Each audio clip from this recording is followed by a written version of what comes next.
साल 2025 में Nobel prize in physiology और मेडिसिन से किसको सम्मानित किया गया है? तो पहले व्यक्ति हैं जापान के शिमोन साकागुची, सेकंड है मैरी ब्रैनको यूएसए की, और थर्ड है फ्रेड रैम्सडेल यूएसए के, जिनको नोबेल प्राइज से सम्मानित किया गया है फिजियोलॉजी या मेडिसिन में।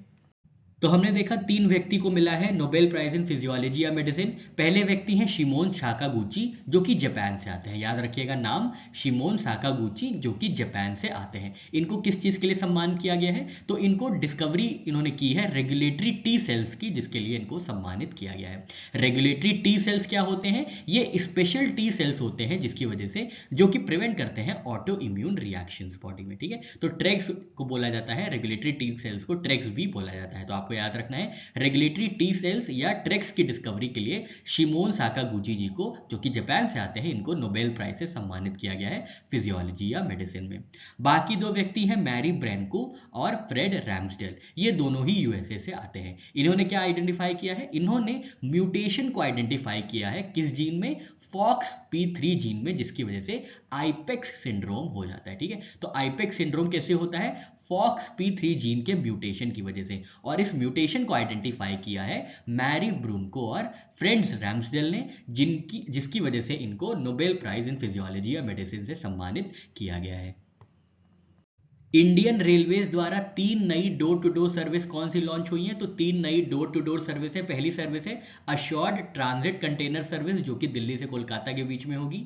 फिर है door to door parcel service, जो कि मुंबई और कोलकाता के बीच में होगी। और थर्ड है railway goods shed upgraded into logistics hubs. IIT Dharwad में धरती नाम का बायोनेस्ट इंक्यूबेशन सेंटर कौन इनॉग्रेट करेगा? तो फाइनेंस मिनिस्टर है निर्मला सीतारमण जी, जो कि इनॉग्रेट करेंगी धरती नाम का बायोनेस्ट इंक्यूबेशन। कहां पे? आईआईटी धारवाड़ में।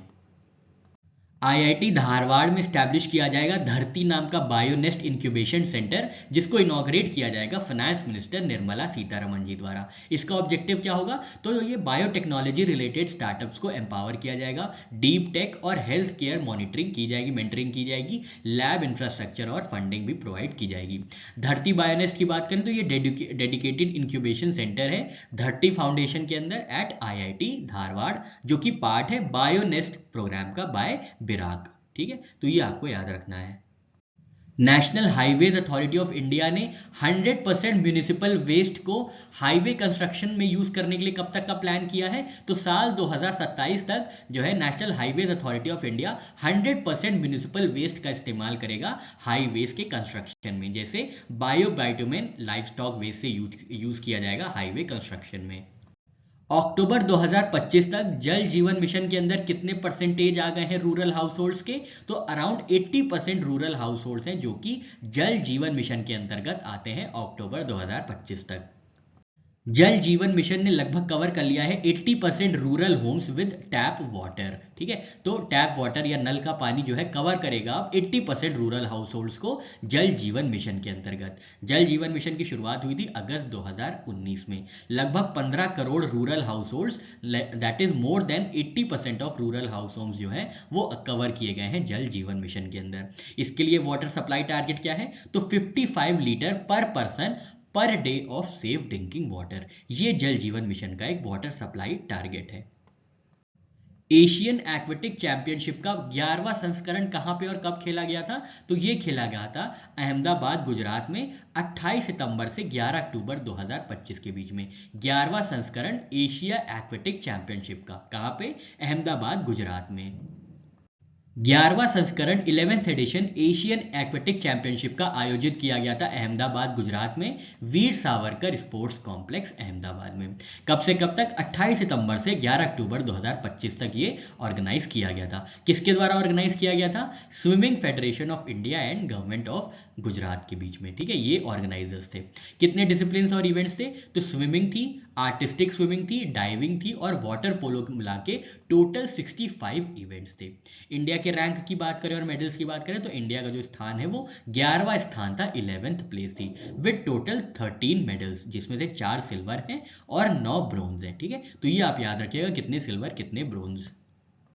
इंडिया की तरफ से टॉप परफॉर्मर्स की बात करें तो श्रीहरि नटराज हैं जिन्होंने 7 मेडल्स जीते हैं, भव्या सचदेवा हैं जिन्होंने 400 मीटर फ्री स्टाइल में ब्रोंज जीता है, कुशाग्र रावत हैं, 500 मीटर फ्री स्टाइल में ब्रोंज जीता है। और बेनेडिक्शन आर बेनिस्टन है जिन्होंने 50 मीटर बटरफ्लाई में सिल्वर मेडल हासिल किया है। तो ये टॉप परफॉर्मर्स हो जाते हैं। मेडल टैली की बात करें तो टॉप पे थे चाइना विद 54 मेडल्स, और सेकंड पे थे कजाकिस्तान 23 मेडल्स के साथ, थर्ड पे थे जापान 21 मेडल्स के साथ। डीआरडीओ ने कितना टारगेट डिसाइड किया है नेट जीरो कैंपस अचीव करने के लिए थ्रू सोलर एनर्जी प्रोजेक्ट्स? तो साल 2027 तक डीआरडीओ के जो कैंपस हैं वो नेट जीरो हो जाएंगे, क्योंकि सोलर एनर्जी का वो लोग इस्तेमाल करेंगे। और इसके अंतर्गत डेवलप किया जाएगा 300 megawatt capacity solar projects across DRDO establishment. 15 अक्टूबर 2025 को किस वेटरन एक्टर का निधन हुआ है जिनको जाना जाता है महाभारत के कर्ण का रोल प्ले करने के लिए? तो ये है पंकज धीर जी, जिनकी फोटो आप देख रहे हैं, ये पंकज धीर जी हैं, जिनकी मृत्यु हो गई है अक्टूबर 15 2025 को। इन्होंने महाभारत में कर्ण का रोल निभाया था। आरबीआई बुलेटिन सितंबर 2025 के अनुसार कौन सा भारत का राज्य यूपीआई ट्रांजैक्शन इंटेंसिटी में लीड कर रहा है? तो ये राज्य है तेलंगाना, जो कि लीड कर रहा है यूपीआई ट्रांजैक्शन इंटेंसिटी में, एज पर आरबीआई सितंबर 2025 bulletin. Other high UPI states हैं Karnataka, Andhra Pradesh, Delhi. International Monetary fund के पहले डिप्टी मैनेजिंग डायरेक्टर के पद पे किसको अपॉइंट किया गया है? तो ये है डैन कार्ड्स, जो कि पहले व्यक्ति होंगे जिनको अपॉइंट किया गया है डिप्टी मैनेजिंग डायरेक्टर के पद पे। इनको नॉमिनेट किया गया था आईएमएफ की मैनेजिंग डायरेक्टर हैं क्रिस्टिनीला जॉर्जीवा द्वारा, और इनका कार्यकाल शुरू होगा 6 अक्टूबर 2025 से। साल 2023-2024 में इंडिया का female labour force participation rate कितना रहा है? तो अराउंड 42% रेट रहा है इंडिया का female labour force participation rate. ये जो रेट है ये 2017-18 में 23% था, और 23% से बढ़ के 42% हो गया है साल 2023-2024 में। 16th फाइनेंस कमीशन का टेन्योर कब तक के लिए एक्सटेंड कर दिया गया है, बढ़ा दिया गया है? तो नवंबर 30 2025 तक 16th फाइनेंस कमीशन का टेन्योर बढ़ा दिया गया है। ठीक है, और 16th फाइनेंस कमीशन के जो चेयरमैन रहे हैं वो हैं अरविंद पनगड़िया जी। इसको कॉन्स्टिट्यूट किया गया था 31 दिसंबर 2023 को, और ओरिजिनल डेडलाइन थी 31 अक्टूबर 2025। अब बढ़ा के 30 नवंबर 2025 कर दिया गया है। आर्टिकल 280 ऑफ इंडियन कॉन्स्टिट्यूशन में फाइनेंस कमीशन का जिक्र है। कौन सी कंपनीज कोलैबोरेट कर रही हैं इंडिया के largest AI data centre hub को स्टैब्लिश करने के लिए? तो ये कंपनीज हैं अदानी कोनेक्स, गूगल और एयरटेल। तो अदानी कोनेक्स जो कि अदानी एंटरप्राइजेज है, गूगल और एयरटेल जो हैं विशाखापट्टनम आंध्र प्रदेश में इंडिया का largest AI data centre hub establish करेंगी, जिसकी कैपेसिटी होगी इनिशियली 1 गीगावाट की। शर्म अल शेख समिट में गाजा सीज फायर के लिए किन लीडर्स ने हस्ताक्षर किए हैं, साइन किए हैं गाजा सीज फायर को सपोर्ट करने के लिए? तो ये लीडर्स हैं डोनाल्ड ट्रंप जो कि यूएसए के प्रेसिडेंट हैं, इजिप्ट के अब्दुल फतेह अल सीसी, कतर के अमीर हैं, और तुर्की के रिसेप तैयब अर्दोगन, जिन्होंने हस्ताक्षर किए हैं शर्म अल शेख समिट के गाजा सीज फायर में। शर्म अल शेख समिट आयोजित किया गया था इजिप्ट में 13 अक्टूबर 2025 को, जहां पे डिक्लेरेशन साइन हुआ है जिसका नाम है Trump declaration for enduring peace and prosperity. ये किसके लिए किया गया है? गाजा वॉर को एंड करने के लिए यहाँ पे शर्म अल शेख समिट आयोजित की गई थी, और इस डिक्लेरेशन का नाम है Trump declaration for enduring peace and prosperity. इसमें हस्ताक्षर किसने किसने किए हैं, कौन कौन सिग्नेटरीज हैं? तो डोनाल्ड ट्रंप है यूएसए के, अब्दुल फतेह अल सीसी है इजिप्ट के, कतर के अमीर हैं, और तुर्की के रिसेप तैयब अर्दोगन हैं जिन्होंने साइन किया है। कौन कौन सी पार्टीज एब्सेंट रही हैं? तो इजराइल और हमास के रिप्रेजेंटेटिव्स जो हैं यहाँ पे आए नहीं थे, यहाँ पे एब्सेंट थे। उनकी एब्सेंस में ये सिग्नेटरीज ने साइन किया है, जिसका नाम है, डिक्लेरेशन का नाम है Trump declaration for enduring peace and prosperity. International Monetary Fund की रिवाइज्ड जीडीपी ग्रोथ फोरकास्ट कितनी है इंडिया के लिए साल 2025-2026 के लिए?